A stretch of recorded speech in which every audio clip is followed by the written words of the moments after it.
Hello and welcome to another weekly update and review. Today is Saturday, October 21st. We're going to take a look at our accounts and see what happened over the last week and how we performed, see what our open positions are, and we'll go from there. Let's jump in. First, we're going to take a look at our net lick, which currently stands at 46,959 and SPY is 41.15, which makes us 2.5% down for the week and 2.4% down for the SPY. So we're close to each other as we are on the year-to-date chart. So we are right here in the blue and the market is in red. And over the longer term, from May of 2022, we're still marching ahead of the market. And with that, let's take a look at our open positions.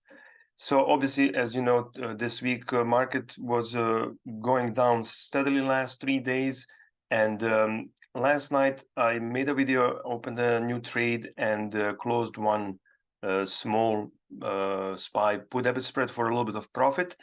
Opened a new 1-to-1 trade, but also after that I opened a little hedge on demand right here, just to have something in case we have to close some positions for the loss next week if the market continues to go down.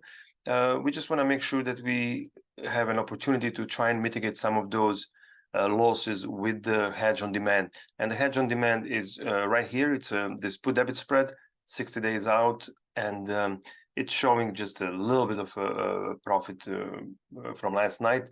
But if market stabilizes or VIX goes down, then we're going to take this for around 25% loss, the hedge on demand.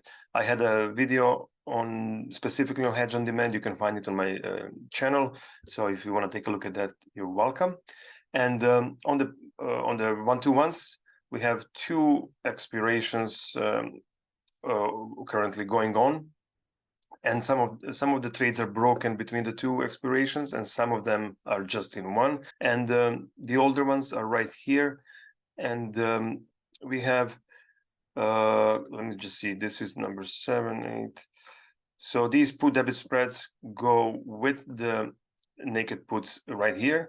And then yesterday we had a bunch of put debit spreads fall off, expire in these 1 through 6 trades, and we're only left with naked puts, which means we are now, and I was explaining that a little bit yesterday about the stop loss. So this stop loss moves down to 200% once we close the PDS, because there is no longer protection that will reduce any losses if we have to close it. So because of that, we are lowering the stop loss to 200 once the PDS is closed. So for example, if you take a look at this one here, this one's still showing profit, but let's say this one is showing 50% loss. If we were to go up to 200, we would close it. Maybe this one is a little bit worse off. So this one is at 102%. This one is at 80%. And we're concerned only with a specific loss on the naked puts up here, because this was group of trades before. It shows 103%, but that includes the PDSs that are closed. So only look at the naked puts portion. So for example, this one is at 100%.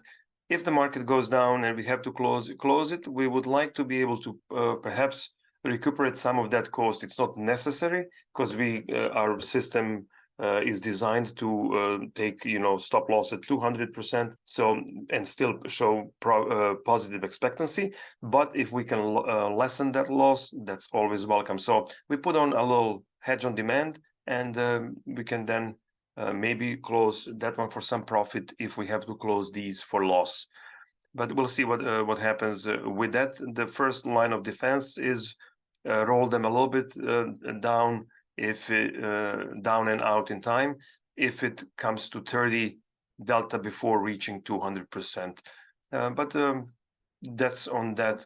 We have let's see, this is the one we put on yesterday. That one is at 90 days for naked, 91 days for naked puts, and 70 days for put debit spread.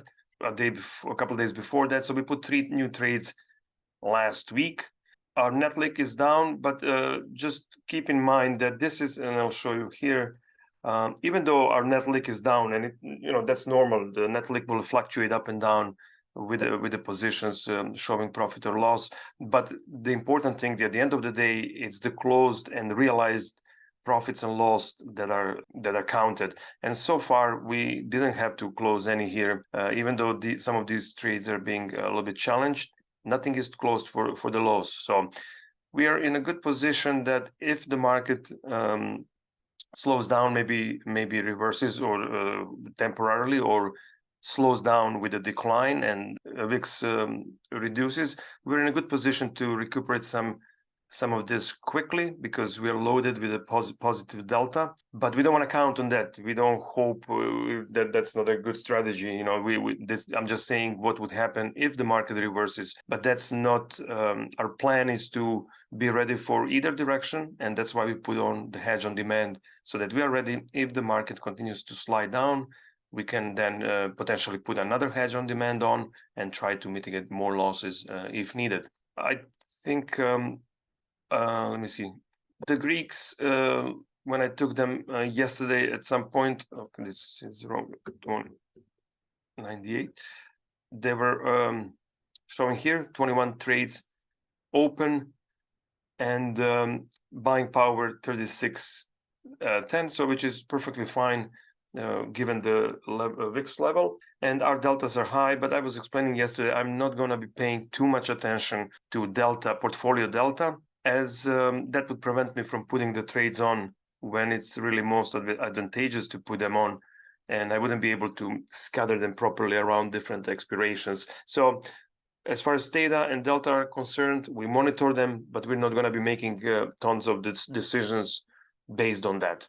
It's mostly buying power and maximum premium sold, which we want to keep in line, because at our 200% stop loss, we are potentially facing double the amount of total premium sold as a book wipe, if in case of a stronger pullback, assuming we are able to close everything on time, and that's a separate story. But we're planning on 200% loss. It could be a little bit higher, but also it's not likely that all of the positions would go at the same time, and then our hedge on demand wouldn't produce any profits to offset that. So to double this amount is a reasonable expectation for the maximum drawdown, assuming no black swan events.